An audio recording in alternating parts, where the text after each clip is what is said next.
2011 में चलती ट्रेन से मुझे कुछ बदमाशों ने, मैं वॉलीबॉल चैंपियन भी रह चुकी हूँ, 2011 में चलती ट्रेन से मुझे बदमाशों ने एक गोल्ड चेन पहनी थी, चलती ट्रेन से मुझे उठा के बाहर फेंक दिया था। लखनऊ से दिल्ली आ रही थी मैं। कंपार्टमेंट में बहुत सारे, जनरल कंपार्टमेंट था, बहुत सारे लोग थे, किसी ने मना नहीं किया। एक प्लेयर का जो स्पिरिट होता है वो अपने आप, जब कोई छीनने की कोशिश करता कुछ भी, वो देता नहीं है। तो मेरे में भी था, मैंने मना किया और उन्होंने मुझे चलती ट्रेन से वो 4-5 ने उन्होंने बाहर फेंका। दुर्भाग्य ये था कि उसी समय दूसरी ट्रैक से ट्रेन आई और मैं उस ट्रेन में टकराई, फिर नीचे गिरी, दोनों ट्रेनें निकल गईं। कुछ देर बाद मैंने हाथ को ऐसे रख के उठने की कोशिश किया तो देखा कि मेरा पैर कट चुका था। थाई को उठा के देखा, मेरा पैर ऐसे जीन्स में लटका हुआ था, ब्लड फोर्सफुली निकल रहा, दूसरे पैर की हड्डियां टूट टूट के बाहर निकल चुकी थी। पूरी रात मैं चिल्लाती रही ट्रैक पे, छोटे छोटे पत्थर होते ऐसे चिल्लाती रही कि कोई बचा ले, कोई बचा, कोई नहीं आया बचाने।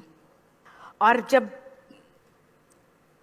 पूरी रात चिल्लाते चिल्लाते इतना कि मुझे दिखाई भी देना बंद हो गया, जब ट्रेन आता था तो वाइब्रेट होता था। इतना ही नहीं, फ्री का इनविटेशन भी लोगों को मिल गया था, कुछ लोगों को। ट्रैक पे आपने ट्रेन की ट्रैक पे छोटे छोटे चूहे देखे होंगे, मेरे कटे हुए पैर पे आग के मेरे पैर कुतर रहे थे। मेरा मैं ब्रेन कॉन्शियस मेरा पूरा काम कर रहा था मेरे, लेकिन बॉडी में कोई भी मूवमेंट नहीं था। पूरे पल में वही चीज़ें सोच कि कैसे मैं अपने आप को कैसे बचा पाऊँ। लेकिन करीब पूरी रात ऐसे बीता। सुबह गांव वालों ने मुझे बरेली डिस्ट्रिक्ट हॉस्पिटल यूपी में है, वहाँ पे हुआ था ये। सुबह गांव वालों ने मुझे उठाया, डिस्ट्रिक्ट हॉस्पिटल ले जाके रखा। तो फार्मासिस्ट, डॉक्टर, सीएम, जितने लोग थे आपस में बातें कर रहे, अरे हमारे पास तो एनेस्थीसिया नहीं है, ब्लड नहीं है, इसका इलाज शुरू करें तो हम कैसे करें। मुझे भी नहीं दिखाई तो नहीं, लेकिन मेरा सुनाई दे रहा था सब कुछ वहाँ पे। कहाँ से हिम्मत आई मुझ में, मुझे भी नहीं पता।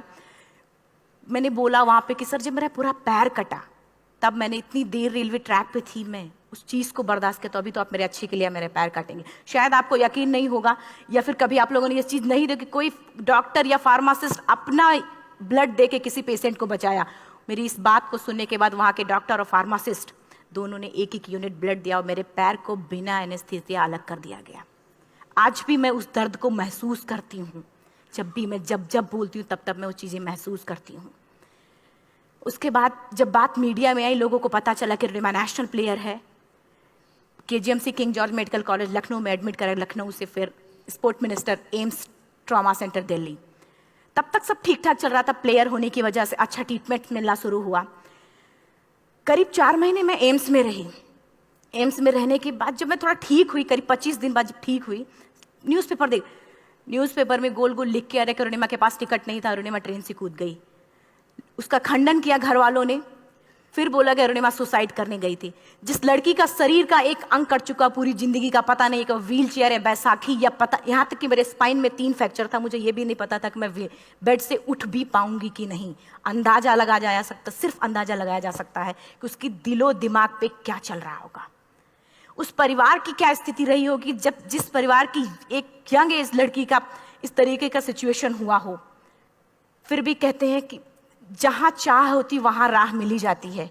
एम्स के हॉस्पिटल के बेड पे मैंने डिसाइड किया, क्योंकि अपनी बातें हम चिल्ला चिल्ला के करें, वो सिस्टम की इतनी हाई लेवल की बातें हो रही थी कि हम एक मध्यम वर्गीय फैमिली से थे, हम अपनी बातें चिल्ला चिल्ला के कह रहे थे, लेकिन कोई नहीं सुन रहा था। लेकिन कहते हैं मैंने अपने दिल, दिमाग, अंतरात्मा से ये चीज़ सोच लिया कि ठीक है, आज आपका दिन है, जितना चाहो बोल लो, एक दिन तो मेरा दिन आने वाला, मैं प्रूफ कर दूंगी कि मैं क्या हूँ, मैं क्या थी, ये मैं प्रूफ कर दूंगी। हॉस्पिटल के बेड पे डिसाइड किया वॉलीबॉल नहीं, लाइफ का सबसे टफ गेम करना है, तब मैंने माउंटेनिंग चुना। जब मैंने माउंटेनिंग कहने और करने में बहुत फ़र्क होता है। जब मैंने माउंटेनिंग की बात सोची और लोगों के सामने, सबसे बड़ी चीज़ थी सही गाइडेंस में ट्रेनिंग लेना, दूसरा स्पॉन्सरशिप। इतना बड़ा एक साथ तो मैंने 40 से 50 लाख मैंने वाकई में कभी नहीं देखे थे पहले। मेरे लिए बहुत बड़ी चीज़ थी वो इकट्ठा कर पाना। जब मैंने लोगों के सामने रखा कि मैं माउंटेनिंग करना चाहती हूँ, एवरेस्ट के लिए मुझे ट्राई करना है, हर किसी ने मुझे बोला कि क्या है, पागल हो चुकी हो क्या, तुम्हारा दिमाग खराब हो चुका, तुम कभी नहीं कर सकती माउंटेनिंग। एक पैर आर्टिफिशियल है, दूसरे में रॉड है, और तुम्हारा दिमाग खराब है, स्पाइन में भी फ्रैक्चर है, तुम पागल होगे, चुपचाप कोई नौकरी करो, जीवन यापन करो।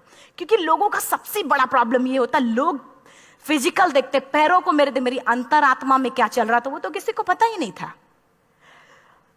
मुझे लगता है कि आज यहाँ पे मैं भी सुबह से देख रही हूँ, इतने अच्छी अच्छी चीजें मैंने सीखी यहाँ पे। बहुत बड़े बड़े स्पीकर को शायद आप लोगों ने भी सुना। आज मैं भी आपको यहाँ पे कि चाहे जितना मोटिवेट करूं, चाहे जितना चीजें मैं बताऊं, लेकिन मुझे लगता है सबसे बड़ा मोटिवेटर कौन होता? आप खुद। जिस दिन किसी भी लक्ष्य के प्रति आपकी अंतरात्मा जाग गई, आपको कोई नहीं रोक सकता उस लक्ष्य को पाने में। ये मैं किताब से बातें नहीं बोल रही हूँ, ये मैं एक एक पल मैं कोई भी किताब की बातें नहीं, एक एक पल आज जो मेरा 26 साल का एक्सपीरियंस है वो मैं बता रही हूँ सिर्फ आपको। उसके बाद किसी तरीके से मैनेज किया मैंने। भाई साहब, मेरा परिवार मेरा बैकबोन था। परिवार ने मुझे, भाई साहब ने मुझे कहा कि मैडम बछेंद्री पाल जिन्होंने 1984 में एवरेस्ट समिट किया, उनसे मिलते हैं, वो जरूर कुछ ना कुछ करेंगे।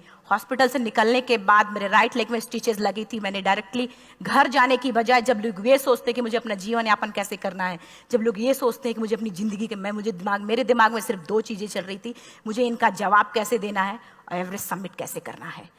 फर्स्ट तुरंत गए बछेंद्री मैम के पास। जब मिले, मैम ने फर्स्ट टाइम जब मुझे देखा तो उन्होंने कहा, अरुणिमा, उनकी आंखों में आंसू आ गए। उन्होंने बोला, अरुणिमा, तूने ऐसी हालात में एवरेस्ट जैसे दुरूह पहाड़ के बारे में सोचा तो तूने अपने अंदर तो एवरेस्ट फतह कर लिया, अब तो सिर्फ लोगों के लिए। मेरे परिवार को छोड़ के बाहर की पहली ऐसी महिला थी जिन्होंने मुझ पे भरोसा किया था कि हाँ अरुणिमा, तुम कर सकती हो। मेरे लिए वही बहुत बड़ी चीज थी। प्लानिंग भी कर ली, मैम भी मिल गई, सब हो गया। लेकिन जब उतरते हैं फील्ड में तब पता चलता कि हम क्या हैं। रोड हेड से मैं पहुंच गई। मैडम ने कहा कि ठीक है, तुम्हारे कहने, तुम्हारे सोचने से कुछ नहीं होगा अरुणिमा, प्रूफ करो कि कर सकती हो। मैंने कहा बस एक मौका चाहिए मुझे। वाकई में जब मैं माउंटेन में पहुंची, रोड हेड से बेस कैंप लोगों को 2 मिनट लगता था, मुझे 3-3 घंटे लगते थे, क्योंकि मेरे राइट लेग की हड्डियां भी नहीं जुड़ी थी। लेफ्ट मेरा आर्टिफिशियल लग चुका था, लेकिन स्टंप एकदम रेड, उसका मतलब घाव एकदम नए थे। मैं अगर पैर रखती थी तो मेरे पैर से जोर से अगर दबा देती थी तो पैर से मेरे ब्लड आने लगता था। सारे लोग नॉर्मल थे वहां पे। हर कोई ये बोलता कि एक पीक के लिए जाते थे तो हर कोई मुझे ये बोलता कि अरुणिमा, तुम धीरे धीरे आओ। मेरे दिमाग में हर बार यही बात चलती थी कि क्या है, मैंने एवरेस्ट का प्लान किया, मैं इनके बराबर भी नहीं चल पा रही हूँ। खुद से संकल्प लिया कि कोई बात नहीं, एक दिन ऐसा आएगा कि मैं इनसे पहले जाऊंगी।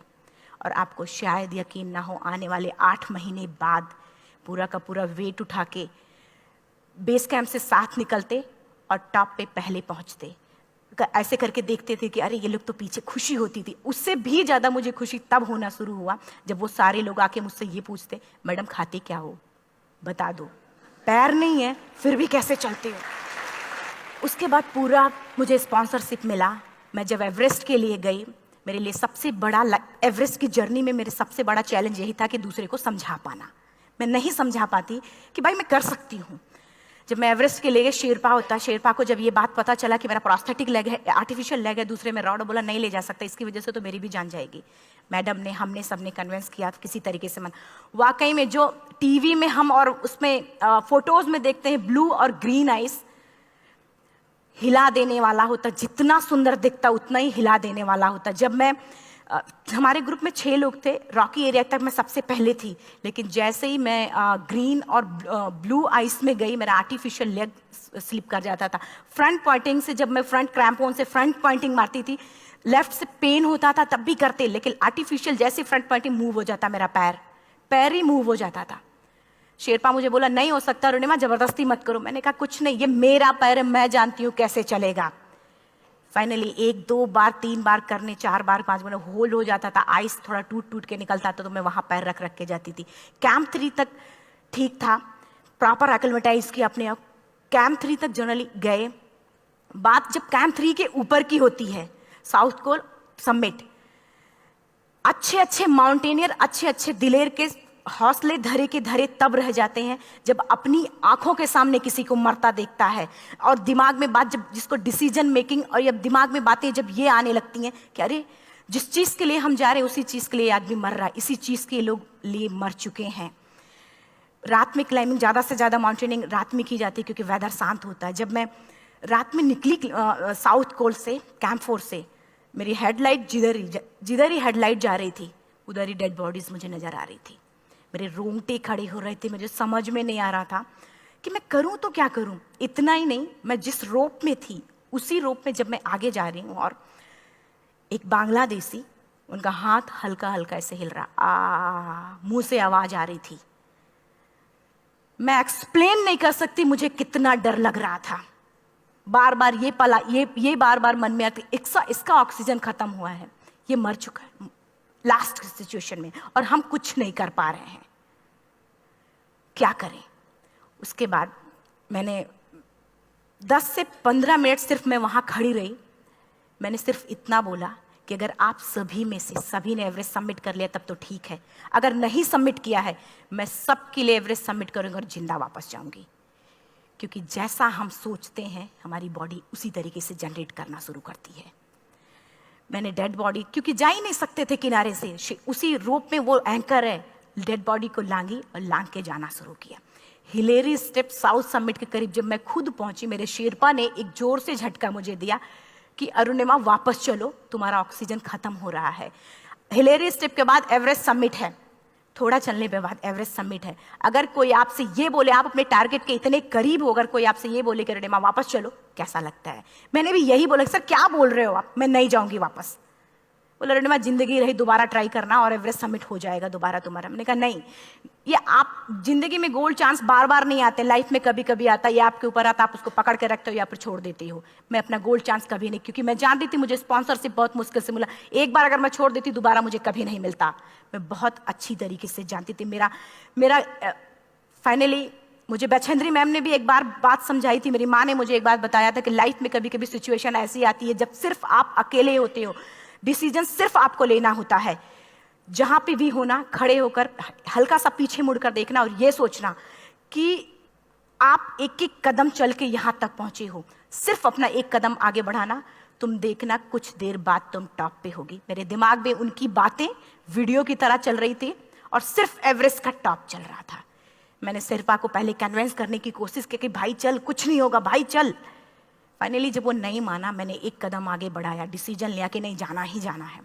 आगे बढ़े, करीब 1 से 1.5 घंटे बाद मैं टॉप पे थी।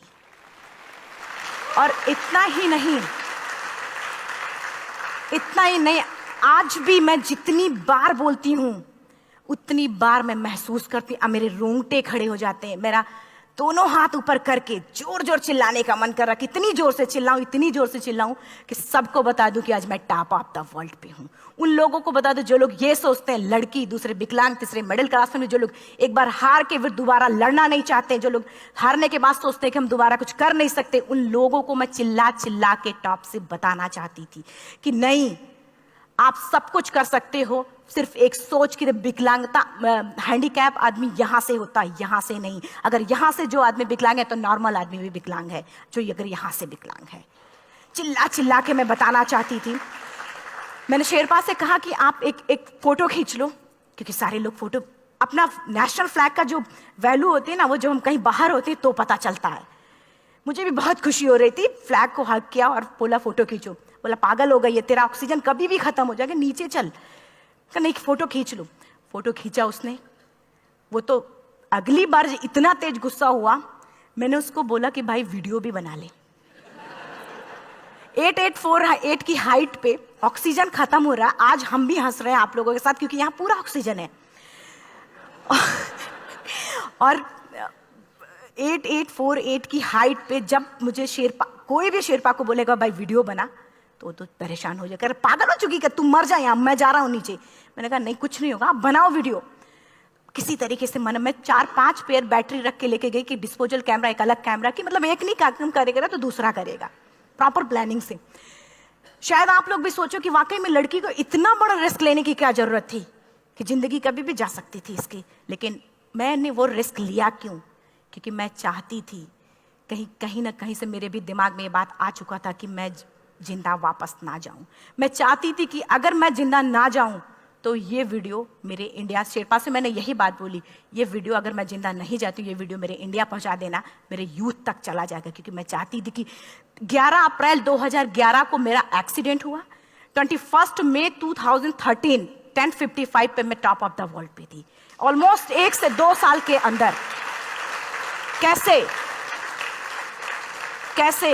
यहाँ से मैंने ये चीज, मैंने कभी भी कामयाब होने के, मेरी वो जिंदगी बन चुकी थी, मेरा जुनून बन चुका था, मेरा पैशन मेरा जिद बन चुका था। वो मेरा सोते उठते बैठते सिर्फ मुझे एवरेस्ट दिखाई जाए। और मुझे लगता है किसी को भी अगर अपना लक्ष्य पाना है, यहां से अगर वो पागलपन जब तक नहीं आएगा तब तक नहीं होगा। वो फाइनली उसने वीडियो भी बनाया।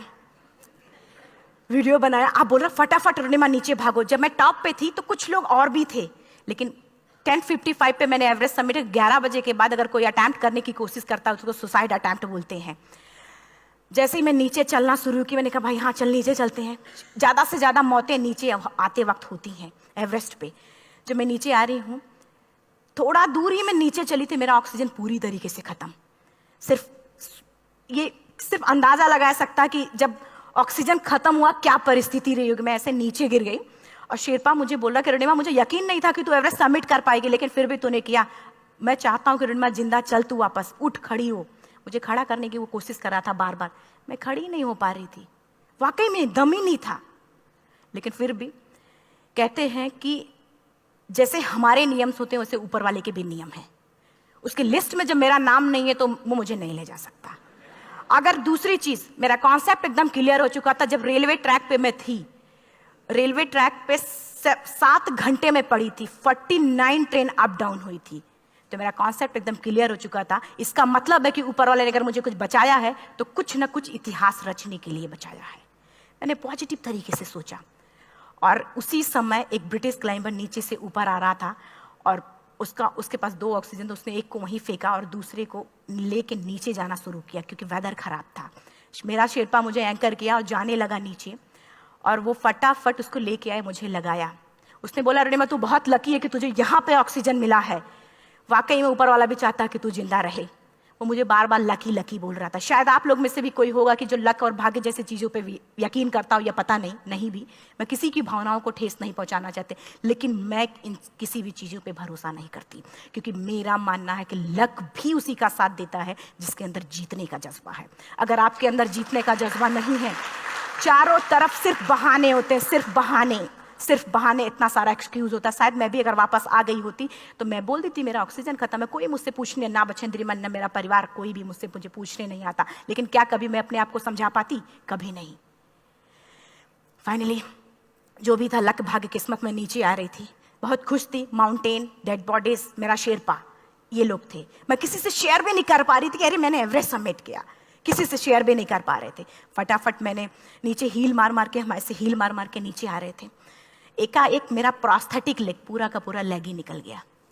-60 डिग्री तक टेम्परेचर डाउन हो जाता है एवरेस्ट पे। मेरा हाथ वगैरह ये सब ऐसे मूवमेंट, ऐसे मुड़ नहीं रहा था, ब्लड निकलने लगा था, ये सब यहाँ था। मुझे शेरपा से मैं बोल रही हूँ कि ऑलरेडी मेरा पैर कटा हुआ है, अगर दिमाग में ये बात है कि मेरा हाथ भी काटना पड़ेगा, कैसा लगेगा मेरा दिमाग। क्योंकि ये ऐसा मूवमेंट, रेड 3 स्टेज होती हैं। रेड मेरा हो चुका था, रेड, ब्लैक, ब्लू, ब्लैक हो तो काटना पड़ेगा। तो बार बार मैं बोल रही हूँ शेरपा से कि भाई हाथ मेरा कुछ हो रहा है, इसमें मूवमेंट नहीं हो रहा है, यहाँ सबसे ब्लड हो रहा है। बोला अरुणिमा कुछ नहीं, जितना नीचे जाएंगे उतना अच्छा होगा। प्रोस्थेटिक लेग मेरा निकल चुका है, मैं रुकी हूँ, मेरा ऑक्सीजन चल रहा, बड़े मुश्किल से, लक भाग्य किस्मत जो भी था मुझे मिला था। शेरपा मेरे आगे है, लास्ट मोमेंट तक वो मुझे बोलेगा, अगर वो मैं नहीं चलती वो मुझे छोड़ के चला जाए। गलती उसकी भी नहीं होती, क्योंकि वो क्या करे, क्लाइंबर की वजह से या तो अपनी जान वो भी दी, गलती उसकी भी नहीं है। लास्ट में मेरी आंखों से आंसू निकलने लगा। मैंने सोचा क्या करूं अब, रोने अपने आप आंसू ने कहीं ना कहीं से आ ही जाता है। दूसरे पल मुझे समझ में आ गया कि रोने धोने से कुछ नहीं होगा। मैंने आंसू को पोंछा और रोप, जो मेरी रोप थी, रोप को पकड़ा, दूसरे हाथ से आर्टिफिशियल लेग को, पैर को घसीट के चलना शुरू हो गया, क्योंकि मेरे पास यही था। ये तो दूसरा था, गिव अप कर दो ही चीज थी। पैर को घसीट चलना शुरू हुआ। कुछ दूर नीचे चलने के आने के बाद रॉक था, उसमें घुसे, पैर को खोला, सही किया, फिर नीचे चलना। Camp 4 to submit to camp 4 3500 feet है, और इसमें टोटल जनरली लोग 16 से 17 घंटे में सबमिट कर लेते हैं। मुझे टोटल 28 घंटे लगे थे। हर माउंटेनियर, चाहे बाहर का या फिर इंडिया का, हर किसी ने ये मान लिया था कि अरुणिमा जिंदा वापस नहीं आएंगी। हर किसी ने ये चीज़ मान लिया था। लेकिन मुझे लगता, जब मैं वापस साउथ पोल पहुंची, जब मैं टेंट का जिप खोला, मैंने हर किसी ने कहा कि अरे तू यहाँ है, हम तो सब सोच लिए थे तू चली गई। हर किसी ने ये बोला था। फिर सब खुशी मना रहे थे हम सब। देखिए, ये सब बताने का मेरा सिर्फ एक मकसद था कि सब कुछ हम में है, हम जैसा चाहें वैसा कर सकते हैं। ऑलरेडी टाइम हो चुका है। मैं एक चार लाइन की पंक्ति सिर्फ बोलूँगी। मैं एक्चुअली मेरा एम है कि मैं वर्ल्ड के जो कॉन्टिनेंट हैं, कॉन्टिनेंट के हाईएस्ट पीक समिट करूं। एशिया का एवरेस्ट हो चुका है, अफ्रीका किलिमंजारो हो चुका है, यूरोप का एल्ब्रूस हो चुका है। 23 नवंबर को मैं जा रही हूँ ऑस्ट्रेलिया हाईएस्ट पीक के लिए। बस आप लोगों की गुड विशेस चाहिए। और 4 लाइन, अभी तो इस बाज की असली उड़ान बाकी है, अभी तो इस बाज की असली उड़ान बाकी है, अभी तो इस परिंदे का इम्तहान बाकी है, अभी अभी मैंने लांघा है समुद्रों को, अभी तो पूरा आसमान बाकी है। Thank you so much, thank you.